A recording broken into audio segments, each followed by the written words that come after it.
Unity centre for medical എഡ്യൂക്കേഷന്റെ ഓണാഘോഷം വൈവിധ്യമാർന്ന പരിപാടികളോടെയാണ് നടന്നത്. തകർത്തോണം എന്ന പേരിൽ സംഘടിപ്പിച്ച ഓണാഘോഷ പരിപാടി പൂക്കള മത്സരം, വടംവലി, ഉറിയടി കൂടാതെ വിവിധ കലാപരിപാടികളും നടന്നു. ഓണാഘോഷ പരിപാടിയാണ് ഈ 3 ദിവസങ്ങളായിട്ട് നടക്കുന്നത്.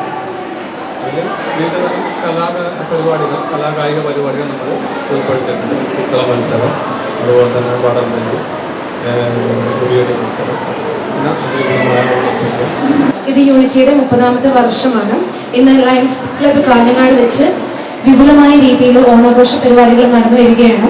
3 ദിവസത്തെ വിപുലമായ രീതിയിലാണ് ഞങ്ങൾ ഓണപരിപാടികൾ സംഘടിപ്പിച്ചിരിക്കുന്നത്. കഴിഞ്ഞ വർഷത്തേക്കാൾ ഈ വർഷം കൂടുതൽ പുതുമകൾ കൊണ്ടുവരാനായിട്ട് ശ്രമിച്ചിരിക്കുന്നു. തുടർന്ന് ഓണസദ്യ ഒരുക്കി. പ്രിൻസിപ്പൽ കാവ്യ, അധ്യാപികമാർ, വിദ്യാർത്ഥികളടക്കം നിരവധി ആളുകൾ പരിപാടിയിൽ പങ്കെടുത്തു. News bureau, Kanhangad.